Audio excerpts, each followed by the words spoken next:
അടിമുടി മാറ്റം ആണ് കോൺഗ്രസ് വിഭാവനം ചെയ്യുന്നത്. അടിമുടി മാറട്ടെ, അങ്ങനെ മാറുമോ എന്നുള്ള കാര്യത്തിലൊന്നും വ്യക്തതയില്ല. കാരണം ഇതിപ്പോൾ 1924 ഗാന്ധി അധ്യക്ഷനായ സമ്മേളനം, അതിൻ്റെ ഒരു ഓർമ്മ പുതുക്കിക്കൊണ്ട് അതേ രീതിയിൽ തന്നെ സമ്മേളനം നടത്തുക എന്നൊക്കെയാണ് അവർ ഉദ്ദേശിച്ചത്. ബലഗാവിൽ അതേപോലെ നിലത്ത് ചമ്രം പടിഞ്ഞിരുന്ന് ആ രൂപത്തിലൊക്കെ അതിൻ്റെ ഒരു പുനരാവിഷ്കാരമൊക്കെയാണ് അവർ ഉദ്ദേശിച്ചിരിക്കുന്നത്. എന്തായാലും ആശയം നല്ലതാണ്.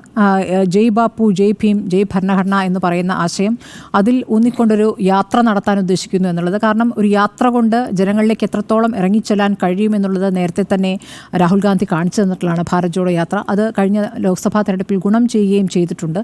പക്ഷേ അതിനുശേഷം നടന്ന നിയമസഭാ തെരഞ്ഞെടുപ്പുകളിൽ അങ്ങനെ അത് സംഭവിച്ചിട്ടില്ല. അപ്പോൾ കോൺഗ്രസിന് അത് സ്ഥായിയായി അത് മുന്നോട്ട് കൊണ്ടുപോകാൻ കഴിയുന്നില്ല എന്നൊരു പ്രശ്നം അവിടെ നിൽക്കുന്നുണ്ട്. വേറൊരു കാര്യം കൂടിയുണ്ട്. 1925 പിന്നീട് RSS രൂപീകരിക്കുന്നത്. RSSൻ്റെ 100ാം വാർഷികം വരാൻ പോവുകയാണ്. അപ്പോൾ അതിന് തൊട്ട് മുന്നേ കോൺഗ്രസ് എങ്ങനെ അതിനെ നേരിടാൻ, RSSൻ്റെ ആശയങ്ങളെ നേരിടാൻ തയ്യാറെടുക്കുന്നു എന്നുള്ളത് വളരെ പ്രധാനമാണല്ലോ. ജയ് ബാപ്പു, ജയ് ഭീം, ജയ് ഭരണഘടന എന്ന് പറയുമ്പോൾ ഭരണഘടന ഉയർത്തിപ്പിടിച്ചുകൊണ്ട് അംബേദ്കറിൻ്റെ വാചകങ്ങൾ എടുത്തു പറഞ്ഞുകൊണ്ട് ഈ വർത്തമാനകാലത്ത് ഭരണഘടന ഊന്നിക്കൊണ്ടുള്ള പ്രചാരണം നടത്തണമെന്നുള്ള കൃത്യമായ ഒരു നിലപാട് കോൺഗ്രസിനുണ്ടായിരുന്നു. അത് കഴിഞ്ഞ ലോക്സഭാ തെരഞ്ഞെടുപ്പിൽ കോൺഗ്രസിന് ഗുണം ചെയ്യുകയും ചെയ്തിട്ടുണ്ട്. അതിൻ്റെ കൂടിയാണ് ഇപ്പോൾ ഇത് നോക്കൂ, അമിത്ഷാ പാർലമെൻറ്റിൽ നടത്തിയ പ്രതികരണം, ആ പ്രതികരണത്തിന് ശേഷം കോൺഗ്രസ് അതിനോട് പ്രതിഷേധിച്ച് നടത്തിയ പ്രതിഷേധ പരിപാടികളുണ്ട്, അതിൽ പറഞ്ഞ കാര്യങ്ങളുണ്ട്. അപ്പോൾ അതിൻ്റെ തുടർച്ച ഉണ്ടാകണം എന്നതിൽ നിന്നാണ് AICC സമ്മേളനം നടക്കാനിരിക്കെ ഒരു വിശാല സമ്മേളനം ചേരാമെന്നൊരു ആശയത്തിലേക്ക് അവർ എത്തിയിരിക്കുന്നത്. അപ്പോൾ അതിൻ്റെ തുടർച്ചയായിട്ടാണ് അമിത്ഷാ നടത്തിയ പ്രതികരണത്തിന് തുടർച്ചയായിട്ടാണ് നടത്തുന്നത്. അതോടൊപ്പം തന്നെ കോൺഗ്രസിൽ അടിമുടി മാറ്റം എന്ന് പറയുമ്പോൾ 2025 എന്ന് പറയുന്ന വലിയ തെരഞ്ഞെടുപ്പുകളില്ലാത്ത വർഷമാണ്. ആ ഘട്ടത്തിൽ പാർട്ടിയെ അടിത്തട്ടിൽ തന്നെ ശക്തിപ്പെടുത്താനുള്ള മാർഗങ്ങൾ അത് വേഗം ആരായുക. അതേസമയം ഈ പുനഃസംഘടനയ്ക്ക് ഒരു സമയപരിധി നിശ്ചയിക്കുക എന്നൊരു ആശയം കൂടി അവർ കൊണ്ടുവന്നു എന്നുള്ള. സമയപരിധിയാണല്ലോ ഒരു പ്രശ്നം. സമയപരിധി ഇല്ലാത്ത രീതിയിൽ ഇതിങ്ങനെ പുനഃസംഘടന എന്ന് കേൾക്കുമ്പോഴേക്കും തന്നെ നേതാക്കൾക്കൊക്കെ ബുദ്ധിമുട്ടാണ്, ഞങ്ങളുടെ സ്ഥാനം തെറിക്കുമോ എന്നുള്ളത്. അപ്പോൾ അതുകൊണ്ടാണ് കേരളത്തിലടക്കം പുനഃസംഘടന ഇങ്ങനെ നീണ്ടു പോകുന്നൊരു സാഹചര്യം ഇവിടെ നിൽക്കുന്നു. പാർട്ടിയെ അടിമുടി മാറ്റുക, താഴെ തലം തൊട്ട് മേൽത്തട്ട് വരെ എങ്ങനെ പാർട്ടി അടിമുടി മാറാൻ പോകുന്നു എന്നുള്ളതാണ് ഏറ്റവും പ്രധാനം. അങ്ങനെ ഒരു അടിമുടി പൊളിച്ചെഴുത്തിന് എല്ലാ നേതാക്കളും തയ്യാറാകുമോ? ഇന്നിപ്പോൾ പ്രധാനപ്പെട്ട നേതാക്കളൊക്കെ ഈ സമ്മേളനത്തിൽ പങ്കെടുത്തിട്ടുണ്ട്. അങ്ങനെ വരുമ്പോൾ ഇപ്പോൾ കേരളത്തിൽ തന്നെ ആരാണ്, ഞാനാണോ നീയാണോ എന്ന മട്ടിൽ നേതാക്കൾ തർക്കം തുടങ്ങിയിരിക്കുന്നു. പുനഃസംഘടനയിലേക്ക് കാര്യങ്ങൾ നീങ്ങുമ്പോഴാണ് ഇപ്പോൾ പുനഃസംഘടന ആവശ്യമില്ല എന്ന് KC വേണുഗോപാലിന് പറയേണ്ടി വന്നത്. അപ്പോൾ നിർബന്ധിത സാഹചര്യം ഇവിടെ നേതാക്കൾ തന്നെ ഉണ്ടാക്കിയിട്ടുണ്ട്. പക്ഷേ അങ്ങനെയല്ല, ആ നേതാക്കളെ കൂടി ഇരുത്തിക്കൊണ്ടാണ് ഇനി പുനഃസംഘടന എന്ന ആലോചനയിലേക്ക് പോകും എന്നുള്ള കൃത്യമായ സന്ദേശം ഈ സമ്മേളനം നൽകിയിരിക്കുന്നത്. അതോടൊപ്പം തന്നെ ഈ പ്രവർത്തക സമിതിയിൽ പ്രധാനപ്പെട്ട നേതാക്കൾ, പ്രിയങ്ക ഗാന്ധിയുടെ റോൾ എന്താകും, പ്രിയങ്ക ഗാന്ധി എത്രത്തോളം ഇനി കൂടുതൽ പാർട്ടിക്ക് ഉപയോഗിക്കേണ്ടതുണ്ട്, ഒരു MP എന്ന നിലയ്ക്ക് പെർഫോം ചെയ്തു തുടങ്ങിയിരിക്കുന്നു എന്നുള്ളതാണ്. അതിലപ്പുറം പ്രിയങ്കയുടെ റോൾ എങ്ങനെയാണ്? നേരത്തെ നിയമസഭാ തെരഞ്ഞെടുപ്പിൽ UPയുടെയൊക്കെ ചുമതലയുണ്ടായിരുന്നു. അതിലപ്പുറം ചുമതലകളിലേക്ക് പ്രിയങ്ക ഗാന്ധി വരണമെന്നുള്ള ആവശ്യം നേരത്തെ തന്നെ പാർട്ടിയിൽ നിന്ന് ഉയർന്നിട്ടുള്ളതാണ്.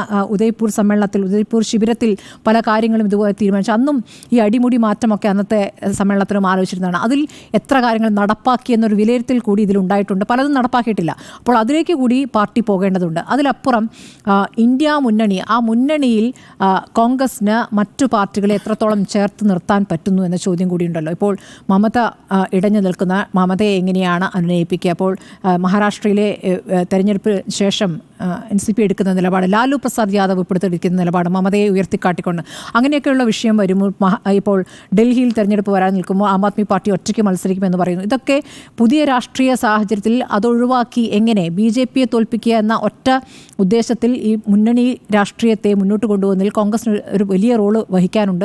അങ്ങനെയുള്ള ചർച്ചകളിലേക്കൊക്കെ കടന്നിട്ടുണ്ടോ എന്നുള്ളത് കൂടി പ്രധാനമാണ്. കോൺഗ്രസ് അങ്ങനെയൊക്കെ ആലോചിച്ചാൽ മാത്രമേ കോൺഗ്രസിന് മുന്നോട്ട് ഭാവിയുള്ളൂ എന്നുള്ള വിഷയം കൂടി അവിടെ നിൽക്കുന്നു.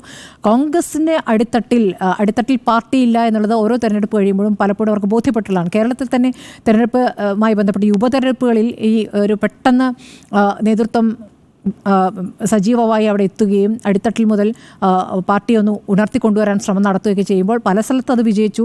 പക്ഷേ ചിലക്കരയിൽ അത് വിജയിച്ചില്ല നമ്മൾ കണ്ടാണല്ലോ. എന്തുകൊണ്ടാണ്? അവിടെ പാർട്ടി അടിത്തട്ടിലില്ലായിരുന്നു. അപ്പോൾ പെട്ടെന്ന് 2 മാസം കൊണ്ടോ 3 മാസം കൊണ്ടോ സംഭവിക്കാവുന്ന ഒരു കാര്യമല്ല ഇത്. അപ്പോൾ ഇനി അങ്ങോട്ട് അടുത്ത നിയമസഭാ തെരഞ്ഞെടുപ്പിന് മുൻപ് പാർട്ടി ശക്തിപ്പെടുത്തുക എന്നുള്ളതും, ഈ തദ്ദേശ തെരഞ്ഞെടുപ്പിൽ കേരളത്തെ വെച്ച് നോക്കുകയാണെങ്കിൽ തദ്ദേശ തെരഞ്ഞെടുപ്പുമായി ബന്ധപ്പെട്ടും പാർട്ടി ശക്തിപ്പെടേണ്ട ഒരു ആവശ്യമുണ്ട്. ഇവിടെ നേതാക്കൾ തമ്മിൽ പരസ്പരം ചെളി വാരി എറിയാതെ ഒരു പുതിയ രൂപത്തിലേക്ക് പാർട്ടി ആ പക്വതയോടുകൂടി ഒരുമിച്ച് നിന്നുള്ള പ്രവർത്തനത്തിലേക്കൊക്കെ പോകേണ്ടതുണ്ട്. ആ നിലയ്ക്ക് അടിമുടി മാറുകയാണെങ്കിൽ വളരെ നല്ലതാണ്. അങ്ങനെ കോൺഗ്രസ് പോകാൻ അത്ര എളുപ്പമല്ല. നേതാക്കൾ പല രീതിയിൽ പ്രതികരിക്കുന്നവരാണ്.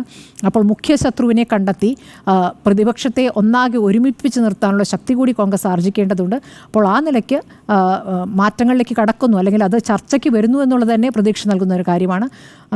ഭരണഘടനയെ ഉയർത്തിപ്പിടിച്ചുകൊണ്ട് അംബേദ്കറിൻ്റെ വാചകങ്ങൾ എടുത്തു പറഞ്ഞുകൊണ്ട് ഗാന്ധിയൻ ആശയങ്ങൾ ഊന്നിക്കൊണ്ട് കോൺഗ്രസിന് മുന്നേറാൻ കഴിയുന്നെങ്കിൽ അത് വിജയത്തിലേക്ക് എത്തുമെന്നുള്ള കാര്യം ഉറപ്പാണ്. പക്ഷേ അതിൽ എത്രത്തോളം അവർ ഐക്യത്തോടെ നീങ്ങുന്നു എന്നുള്ളതാണ് പ്രധാനം.